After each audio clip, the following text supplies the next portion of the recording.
So one thing that I'm not a huge fan of, and this is just in general, but specifically with Vans shoes, they tend to come unlaced, which is okay if it's a slip-on for obvious reasons. But in this particular situation, they came with one shoe laced, and it was done in this like goes outside, then kind of loops back inside sort of lacing thing that they have going on here. So I had to do this one to match that. It's not bad. I mean, it's got a nice, decent look to it, but it just took a lot more thought and effort to pull that off. Kept messing it up for some reason. What's going on, people? So, I was at the mall the other day, just kind of walking around looking at stuff, mostly shoes, because that's pretty much the only stores that I go in there. Yeah, actually, yeah, since they got rid of the Old Navy, that's pretty much all I look at in there. But anyway, so I made my way around to the Vans store at some point, and I saw these. I've had my eye on them for a little bit now, probably like 3 months, 4 months, something like that.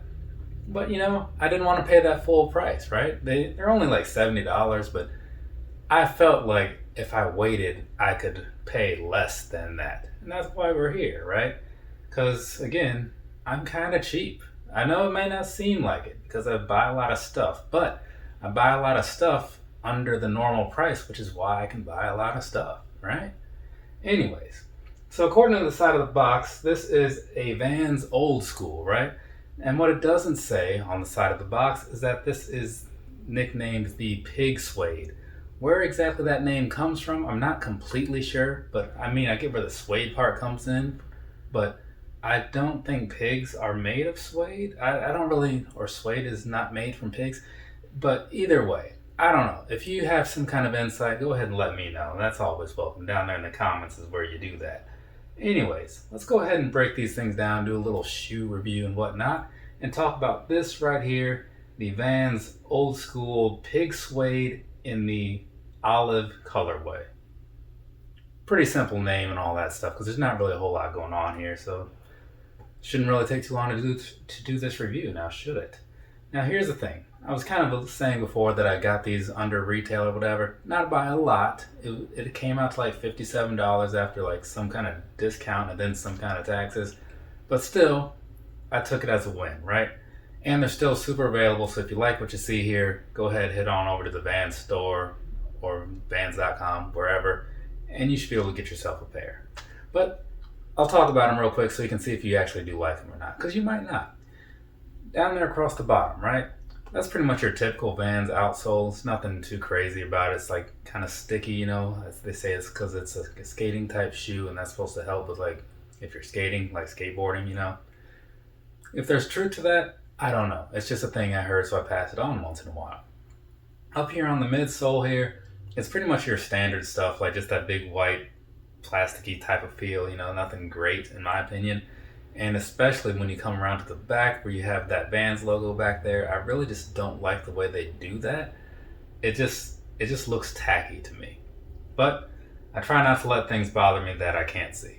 So anyways, moving on to the upper though, because that's what got my attention. Not just because it's this nice green color, which I'm a fan of, but because it happens to be pretty cool as far as the quality goes. There's a little blemish on the back here that I didn't notice, but whatever, what's done is done. So, looking at this, right, one thing that you'll notice first off is that if you happen to see these, there is a nice little bit of color change going on in there. So that's pretty cool. I mean, it's not like it feels amazing, but I just kind of like that aspect of it. These aren't going to compete with any fancy New Balances or whatever like that. But for a Vans shoe, it's kind of surprising.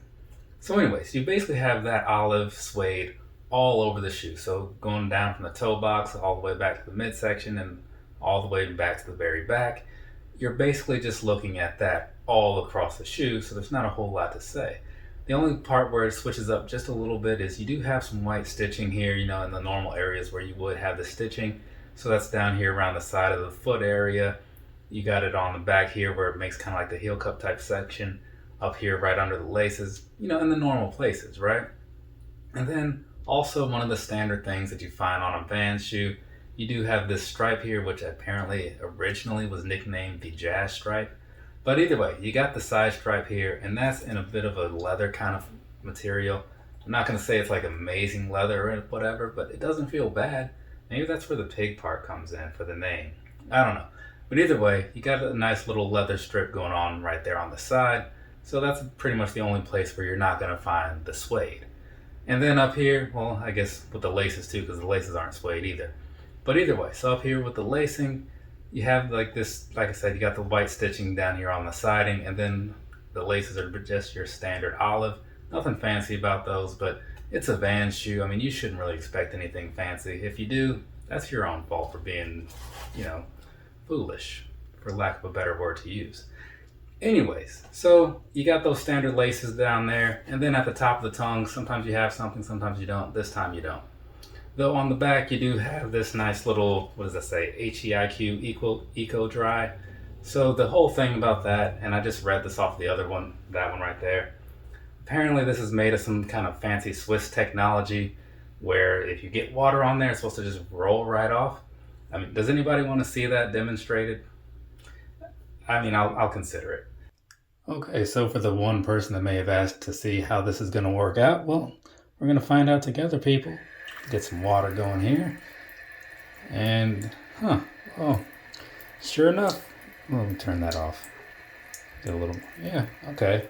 So, sure enough, it is kind of just rolling right off. So I guess if you happen to find yourself at a Senses Fail concert and drinks are being spilled or whatever, this might be something to consider. So that is kind of cool though. But anyways, so you got that going on. I don't know how good it is or if it's as great as they make it sound on that little piece of paper or whatever, but it could be cool, if it truly does work. But then you have to wonder, like, how long does it work? Because, like, if it's pouring rain, I feel like eventually you get to a breaking point, you know what I'm saying? But anyways, let's move on, finish this thing up. Down here on the inside, on the insole, basically it just says Vans down there on a very plain insole. Actually, that is a very thin insole. Sometimes I was like, I don't even know if that is, but yeah, so you just got the Vans logo down in there and that beigeish white sort of color going on. And that really sums up the shoe. So quick personal thoughts and stuff. As I said, I had my eyes on these for a good while and I wanted them and I never stopped wanting them. And so then I was able to actually get them, and now that I have them, I'm cool with it. So that's pretty all right, at least in my book. But the sizing and all that stuff, let's talk about that because that's where things aren't necessarily all right. I bought these in a 9, right? Originally, I asked to try on a 9.5, and I put them on. I was like, I don't really care for the fit because often to me, Vans shoes feel a little big. So then I had to bring out a 9, put those on, and I was cool with it. I then remembered as I was leaving the store with the 9 that I usually get the 9.5 because my brother is a 9.5, natural size as well. And my old shoes usually go to him, so that's why I was going to do that. But, it kind of just slipped my mind in the moment, so I guess now I'll just have these forever. Anyways, getting back on track. I bought these in a 9, right? Because to me, going half a size down just made sense. They felt better, so I went with that. I think you'll be okay if you go true to size. If you wear maybe some thicker socks, you may not have a big of an issue. But personally, I'm a down half a size on the Vans kind of guy for the most part. Anyway, so there's that. Once you get your sizing and all that, and you go out and you buy the pair and you walk around in them, your feet, they may not be thrilled about it. Just gonna put that out there. There are certain shoes like the comfy cushions and whatnot where you can walk around all day in those and feel pretty cool, This, on the other hand, is not one of those, and it's not, I don't want to say that it's terrible, but it's certainly not good, right? It just feels super stiff, super flat, and I personally don't like it. You could probably get by with putting a different insole in here, and that may help just a little bit, but right off the shelf, comfort-wise, not good. Not good at all. But, hey, it's a Vans shoe. It's usually fairly cheap. Some might say they're just kind of disposable in that way. You can buy them, tear them up, throw them away, get a new pair, whatever. So maybe you don't even care. But I put that information out there for the people that do. And now I think we're good. So let's just go ahead and get this thing wrapped up so we can all move on. Some of us have lives to do in like half an hour or 24 minutes. But anyways, I think we're good. I think I've said everything. So I'm just going to go ahead and wrap this up. One thing I will say though is there is kind of like a nice little shimmer, not shimmer, but a nice little shine in some way, almost a gloss to this here leather strip. So that's kind of cool. Either way, we're good now. So from me to you, have a nice rest of your day or rest of your night, whatever it is, wherever you are. I'm gonna go do some stuff right now, and then maybe you'll see me with some reviews later. Well, I'm sure you will. You know how this thing works. Later, people.